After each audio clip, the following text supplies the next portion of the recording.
Os filhos, no dia de hoje, a liturgia nos coloca um evangelho já muito conhecido, mas por vezes não temos atenção.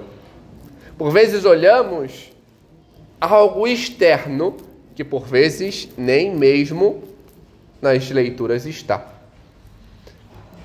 E daí vem a pergunta: de que fala a liturgia de hoje? O que o nosso Senhor vem nos falar? O que o Senhor está nos apresentando, nos mostrando, chamando a nossa atenção?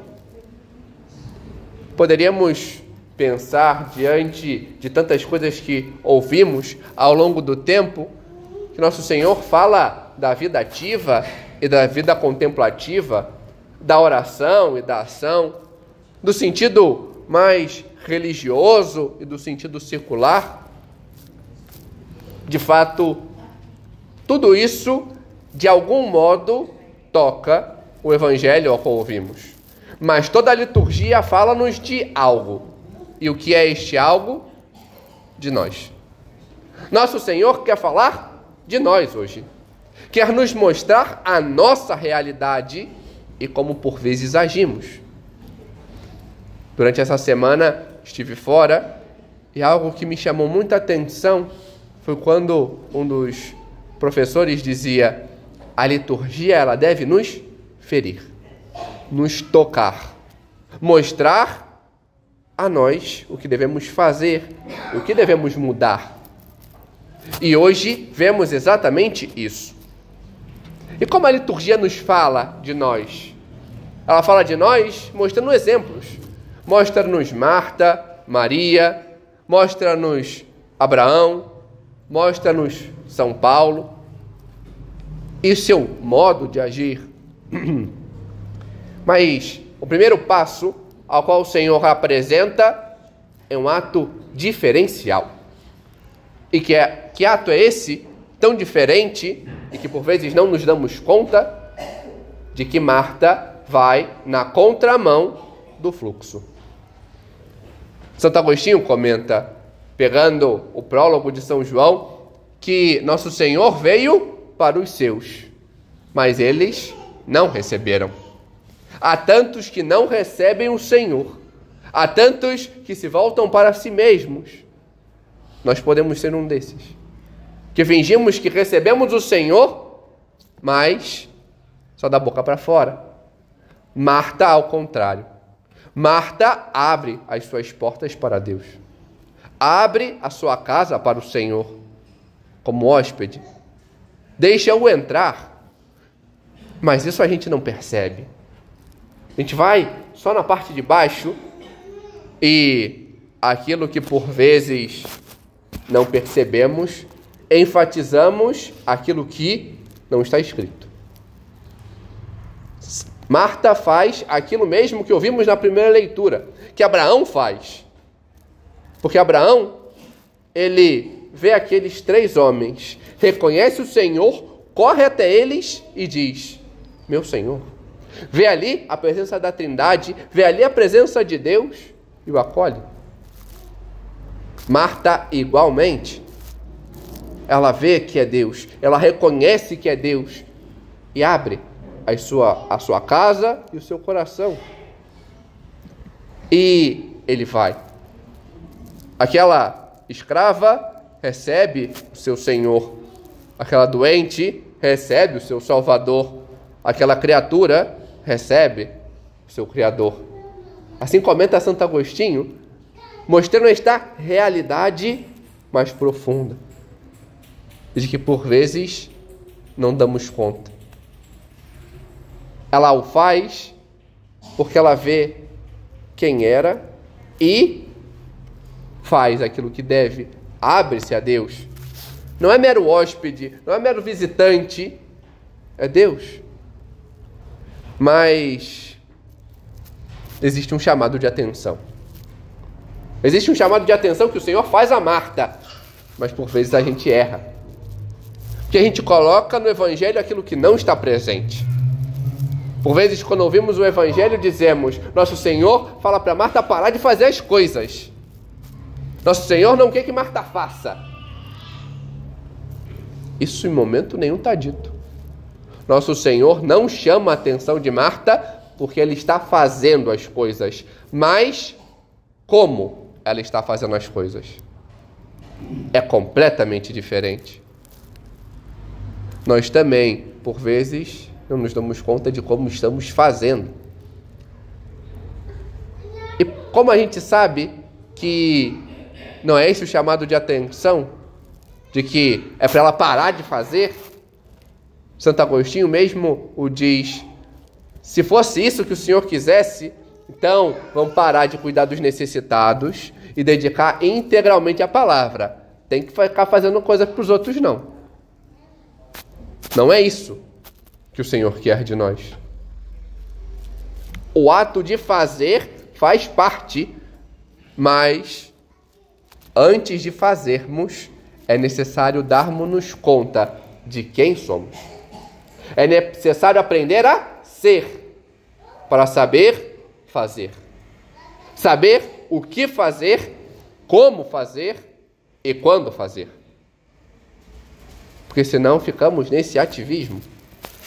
Teofilacto, um dos autores eclesiásticos dos primeiros séculos, comenta, dizendo nesta passagem que o Senhor não se opõe à hospitalidade de Marta. Ao contrário, Ele o gosta. Tanto é que ali Ele se hospeda várias vezes. Mas o que Ele se opõe? Se opõe às coisas. A preocupação das coisas. O como ela faz as coisas. Ou seja, a distração, a agitação. E é isso que o Senhor chama a atenção. Marta, Marta, está muito agitada com as coisas. É isso que o Senhor diz. Ele não fala, olha, para de fazer e vem para cá. Você está se agitando demais. Está tirando o foco daquilo que se é. Não está fazendo como deve ser feito. E este é o seu erro. Nós, por vezes, agimos assim. Tiramos o foco do centro. Tiramos o foco de como devemos ser, o que devemos ser e como devemos fazer. E por isso não sabemos. Fazemos por fazer. Vemos, por exemplo, Abraão, que na primeira leitura, ele não deixa de servir, ele não deixa de fazer as coisas, ele acolhe a Deus, a quem nota, e fala, não, fica aqui, eu vou preparar um banquete. Ele vai, manda, faz isso, faz aquilo, mas ele não tira os olhos do Senhor. Ele sabe a quem está servindo, ele sabe como fazer. Está ali, de pé, junto a Deus, olhando, servindo, sabendo quem é e a quem serve. Do mesmo modo, São Paulo o diz o mesmo. São Paulo diz a ela, a igreja, eu sirvo, exercendo o cargo, o ministério que Deus me confiou. Ele sabe quem ele é. Ele sabe que é um chamado por Deus. Ele sabe o que deve fazer, sabe como deve fazer. E por isso faz. Mas e nós? Vamos deixar-nos ferir por esta liturgia, por estas palavras a qual o Senhor nos direciona e ver, eu sei quem eu sou? Eu sei o que eu devo fazer? Como eu devo fazer? Quando eu devo fazer? Ou eu estou que nem Marta, agitada, esquecendo quem eu sou, o que eu faço, como eu faço e quando eu faço?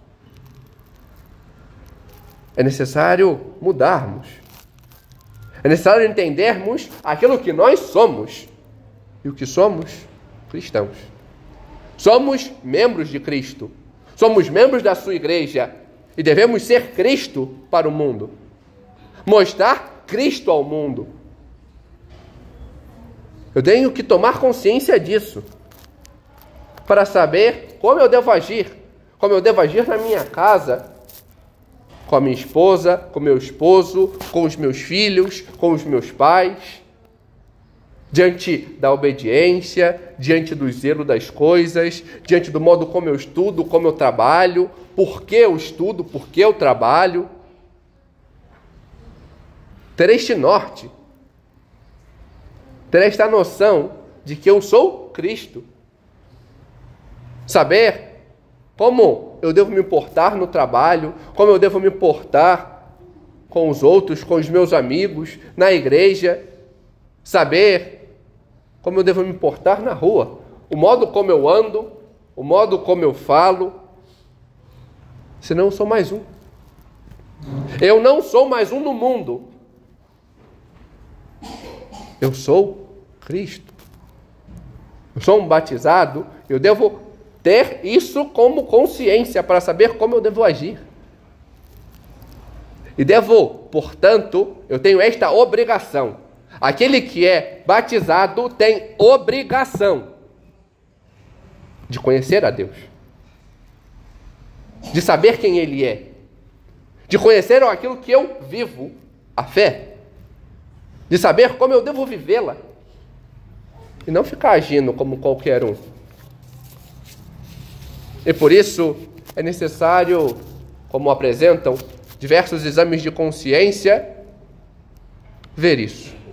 Olhar para dentro, examinar-me a cada dia, ou ao menos, antes de confessar-me, como eu estou agindo.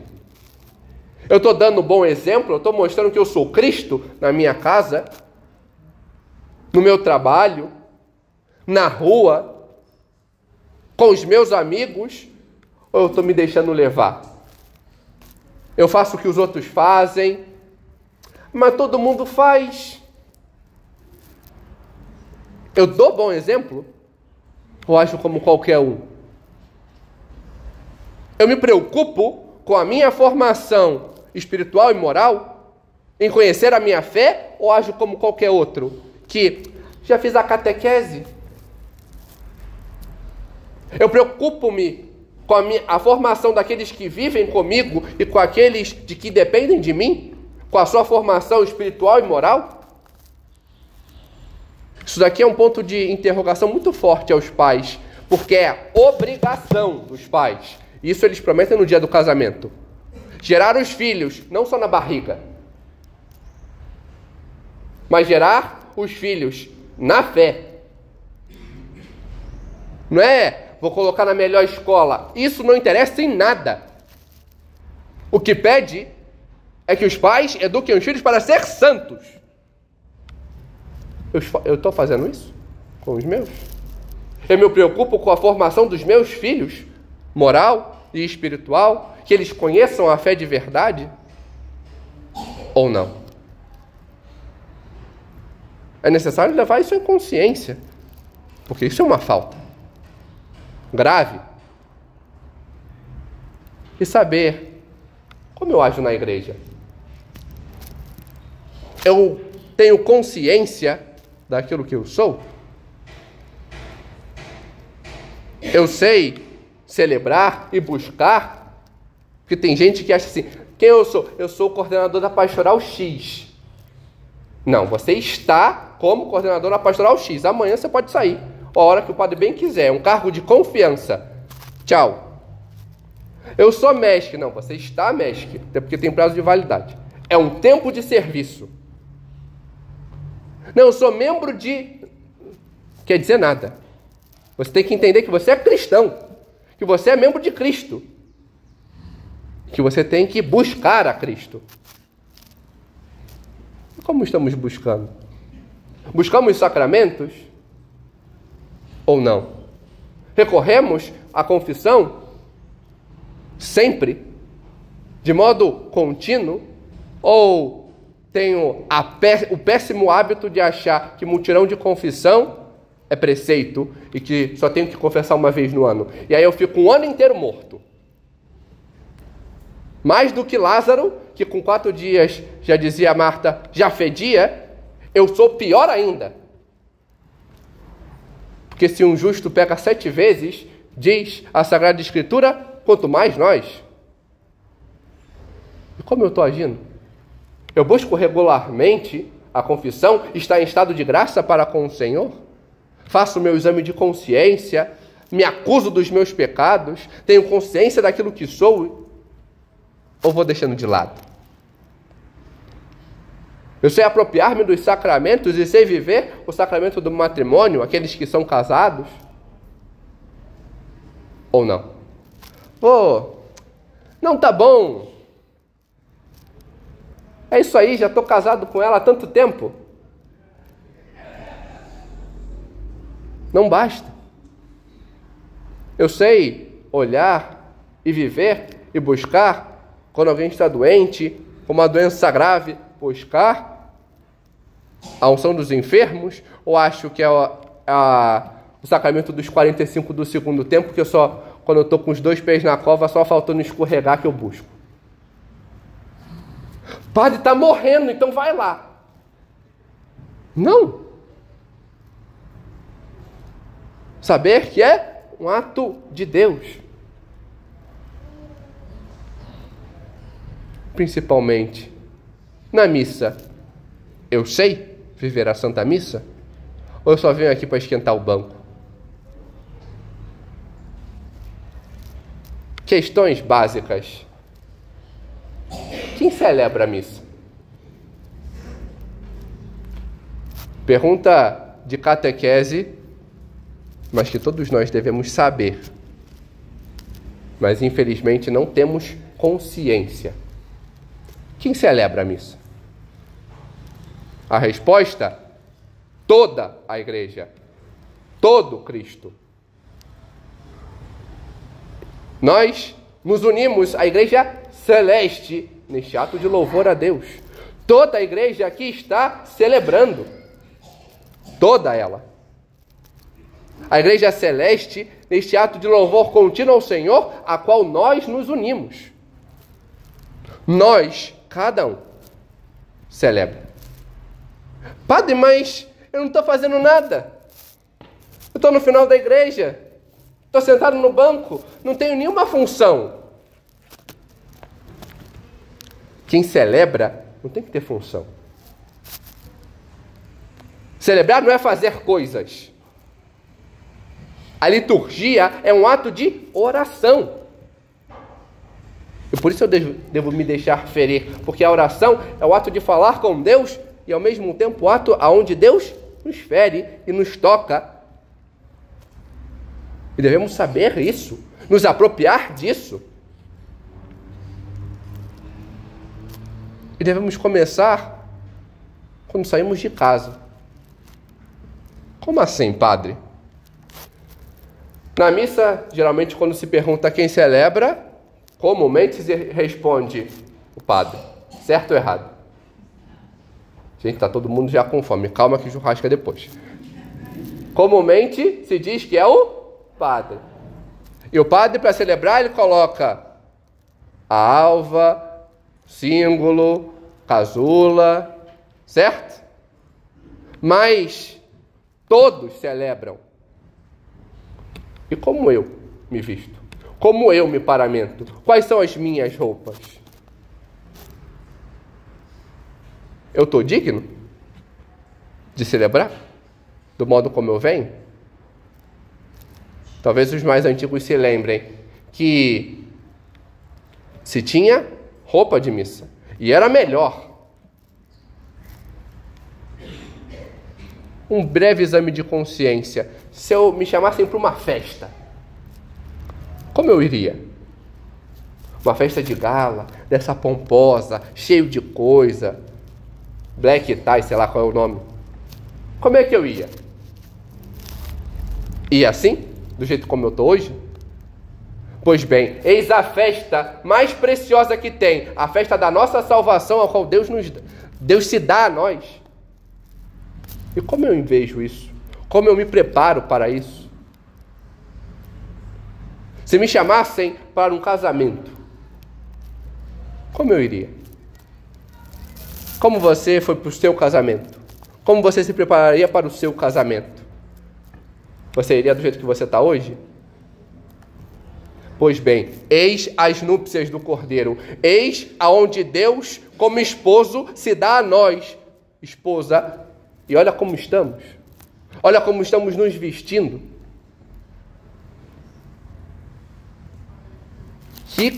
Imagina que cena horrenda você chegar num casamento e ver a noiva assim como você está vestida hoje. Assim como você está vestido hoje. Seria estranho? E por que eu venho assim para esta, que é a grande festa de casamento, aonde eu me dou a Deus e onde Ele se dá a mim? É necessário termos consciência. Saber chegar antes. Os mais antigos com certeza já ouviram isso minimamente na catequese em casa, de modo comum. Missa se espera na igreja. Como é que estamos chegando? Nos 45 do segundo tempo? Ou antes? Para me preparar? E como eu estou me preparando para a missa?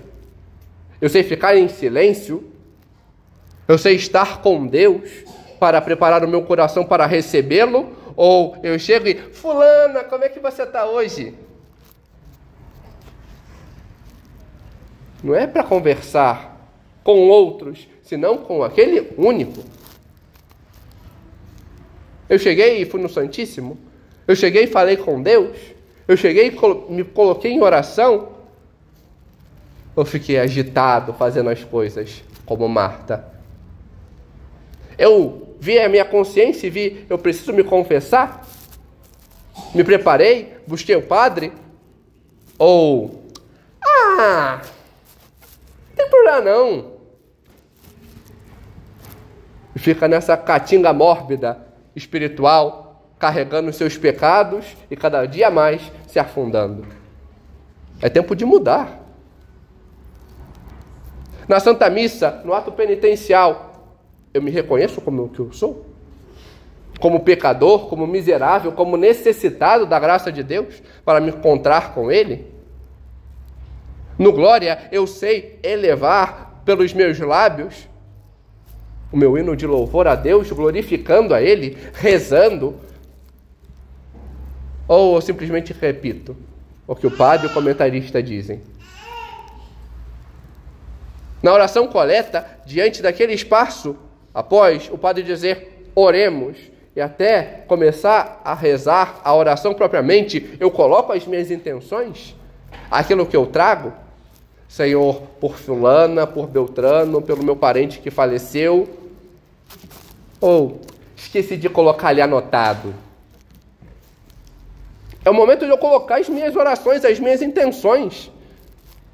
Ali eu oferto ao Senhor as minhas orações, para serem apresentadas a Ele. Não é o momento de eu ficar, o padre está demorando para falar. Nas leituras, eu me deixo ferir pelo Senhor que fala comigo. Eu sei responder a primeira leitura com um salmo?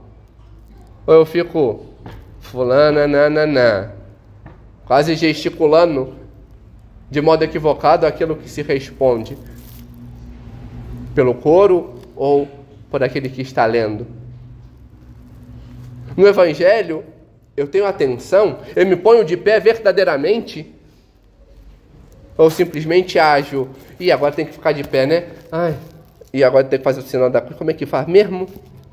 Eu tenho atenção naquilo que eu faço, nos gestos, nos atos, ou eu fico me deixando levar de qualquer modo? Na oração eucarística, eu sei dar voz diante da minha atenção à igreja que fala com o esposo e ter atenção ao esposo que fala comigo, se entregando a mim? Porque a oração eucarística é isso. O padre, como membro da igreja, fala a Deus. E como persona Christi, fala com a sua igreja, com o corpo. Eu tenho atenção a esta oração. Quando eu recebo o Senhor na comunhão, eu recebo com a devida reverência, com a devida piedade, com o devido amor. Eu sei rezar depois, ou eu fico, e qual a música de agora que está em silêncio, Tem que ser breve. Ou aproveito e falo com Deus que está na minha casa. Na comunhão, como Marta, devemos abrir a nossa casa a Deus. Ou estamos só falando da boca para fora? Que recebemos o Senhor? É necessário rezar, falar com Ele. Como apresenta São José Maria, no ponto 91 de Caminho, falar dele e de ti, conhecê-lo e conhecer-te. Falar das alegrias, das tristezas, dos êxitos, dos fracassos, das ambições nobres, das suas preocupações, das fraquezas. Pedir e levar a sua ação de graças por aquilo que Ele te deu. Falar com Ele. É o momento propício para isso. É o momento seu dentro da missa. Ali temos intimidade verdadeira. Fazemos isso? Ou ficamos que nem Marta agitada, preocupada com muitas coisas? Daqui a pouco tem o almoço, cheirinho do churrasco tá vindo aqui. E eu tenho que fazer o almoço, tenho que fazer não sei o quê. Hoje não tenho que fazer almoço não, tá? Comi aqui. Faz isso, faz aquilo, agita assim, faz assado. Esquece de ser como Maria, que faz aquilo que deve, está aos pés do Senhor, recebe o Senhor, faz aquilo que lhe é incumbido. Aprenda a reconhecer e a buscar a melhor parte que Deus te oferece. Eis a experiência do céu, a qual podemos ter ou rejeitar. É necessário sermos diferentes. Nosso Senhor nos diz, não faça nada. Devemos fazer, é claro. Na igreja, nos movimentos pastorais, servindo na liturgia. No mundo, diante do nosso trabalho, da nossa casa, com os amigos, na rua. Mas antes devemos saber aquilo que somos e ter esta experiência. E por isso mesmo, a missa não termina. O rito acaba, mas a missa não termina. Ela tem um prolongar. E por isso a bênção é uma bênção de envio, para que eu possa manifestar a Deus ao mundo. Eu devo ser ícone de Cristo. Como estamos vivendo? Como estamos reconhecendo aquilo que somos? Devemos buscar esta diferença. E quem melhor o faz diante deste nos ensinar é a Virgem Maria. Ela verdadeiramente foi toda de Deus. Sabia quem era, se reconhecia e sabia fazer. Colocava tudo para Deus, buscava conhecê-lo, tinha intimidade. Por isso os santos dizem que ela, lavando a louça de casa, dava mais glória a Deus do que toda a milícia celeste, porque sabia exatamente quem era e como devia fazer, e o que devia fazer, e quando devia fazer. Nós também devemos aprender a isso. Saber que somos e o que fazemos. Por isso, acorramos a ela, para que ela nos ensine a saber aquilo que somos, para saber verdadeiramente aquilo que devemos fazer, e em tudo fazer por Cristo, com Cristo e em Cristo. Amém. Glória ao Pai, ao Filho e ao Espírito Santo,